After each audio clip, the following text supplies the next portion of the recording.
Hello, hello, hello. So today's lesson, just keep going on what yesterday's lesson was on, talking about the present perfect tense, and we're talking about how to make it negative. So, how do we make it negative? So we have has, and then you have your special verb. So to make it negative, so for example, we have they have left for the day. That's the sentence we're going to do. She has left for the day. To make it negative, all we have to do is add not in between have or has and the special verb. And we just put not in the middle in between it to let people understand that no, it's instead of we say have has, yes, and then we put a not after it to make it negative, to make people understand that we mean no, or the opposite of what we're saying.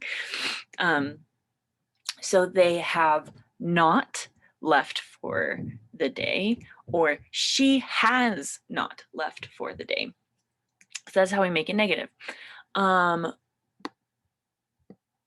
So we have just the same setup, and I have examples just to show you. So I have not seen her today, right? Instead of saying I have seen her today, that means yes, right? I have not seen her today means no. The delivery has not arrived. My brother has not spoken to me. Spoken is the past participle, right? That special past verb of speak. So speak is present, spoke is past, spoken is the past participle, the special verb, or the special tense. So that's what that one is. See is seen, or that's what that one is. And arrive is arrived. So the patients have not eaten, right? We learned that eat, the past is ate, but the past participle is eaten. Okay, let's go to the next one. Okay, contractions. Now, we know that if you put I and have together, it's I've. You have is you've. We have we've. They have they've. It has is its, right? Because it goes with has, not have. Where is the note that is right here? Hold on, let me move this around. So, and the other thing is sometimes people will say, okay, I thought it and the apostrophe s means it is, but it can also mean it has. And it's kind of easy for you because if you don't know if you need to say it has or it is, you could just say it's and people will understand. But remember the apostrophe s is needed for the contraction of it has or it is. So it's both. She has, she's, he has is he's, have not is haven't, and has not is hasn't. So the thing to remember about this is when you're spelling, it's easy to remember how you add have is you write the whole word of what the pronoun is, I, you, we, they, and then you add an apostrophe, this little dot up here, and then a VE, and that's it. So I have becomes I've, you have is you've, right? And it has, or she has, or he has is easy to remember because it's just an apostrophe and an S at the end. That's all you got to add. And the one that's kind of weird is have not and has not, because they both, you'll notice, let me get a little pen out to show you. They both have the words in them, have and has. They just have the full word. But instead of just having an apostrophe with like the words that come after, they put the N at the end of the word, have or has, and then they put an apostrophe and a T. So it's like they get rid of the O, and instead of putting an O, you put an apostrophe. So to help you remember, just squish have not together and has not together when you're writing it. And just remember that instead of writing an O, you just put a little apostrophe there instead of the O. It's weird. But anyways, so we'll just do a little bit of practice. I think we won't do too much, but you have the subject, have, has, the special verb, or the subject, have, has, or not, and the special verb to make it negative. So we've worked here for 10 years is we have worked here for 10 years. We have, oh, I already wrote that. We have worked here for 10 years. So you notice I kind of colored the VE to show you that that's where the have is, right? I have not gone to lunch. How would you squish this together? What would you do? You could say I haven't gone to lunch, right? If you wanted to,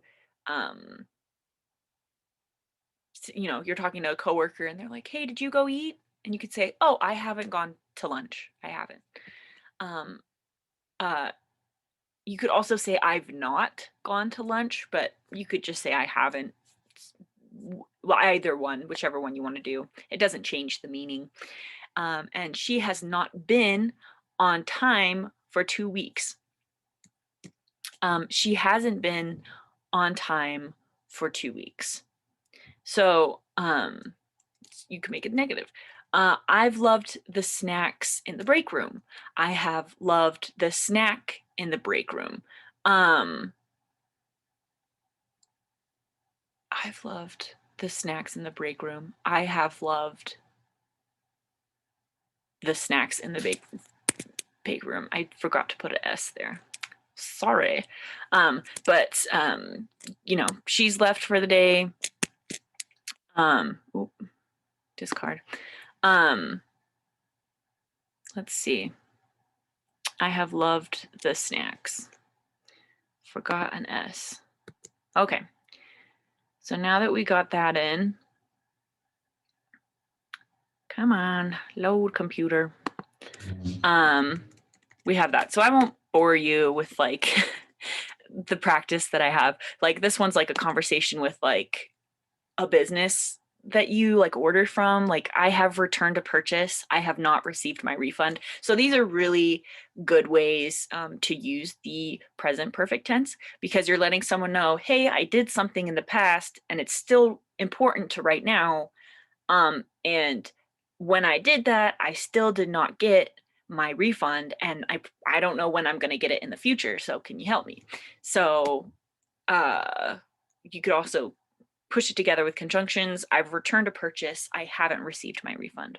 So the next thing we're going to talk about is how to make questions. So this one, if you remember all the lessons I did before of all the different kinds of verb tenses, whenever you make a question, all you do is you put that little chunk of like have or has or did, and you just move it to the front. And that's all you got to do. You got to just switch places. So if you say they have gone home, right? Present perfect tense, you use have and you use the past participle, they have gone home.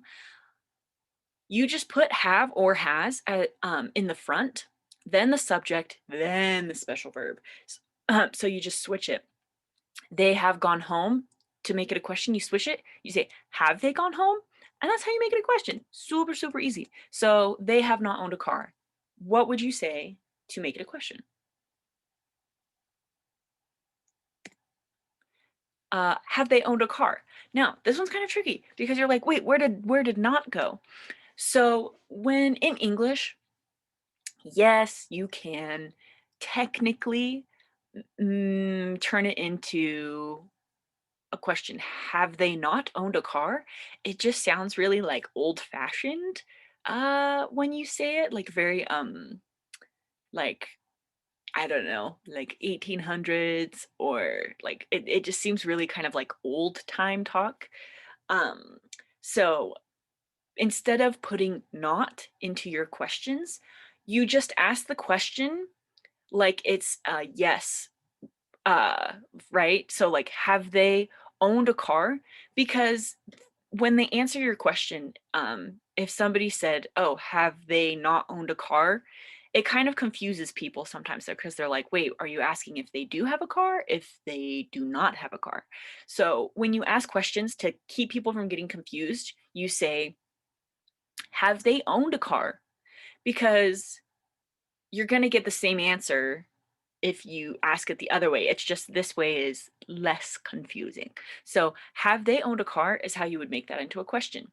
You have made plans tonight, right? But to make it a question, have you made plans tonight? Dad has gone to bed. Has dad gone to bed? So that's all you do to make it a question. You haven't seen the movie. Um, Again, it's a negative, right? You have not seen the movie. But if we're going to ask somebody, we want to ask them, have you seen the movie?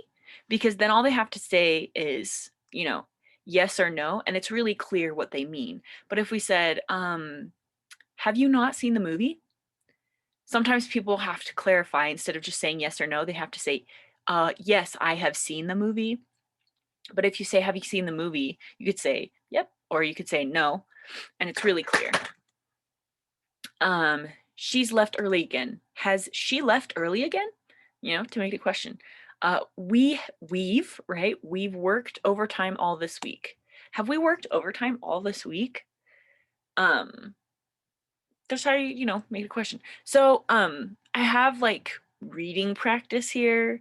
Um, that you can pause the video, read this, and then pause the video and answer these questions. And then I have this one that you can do for reading practice.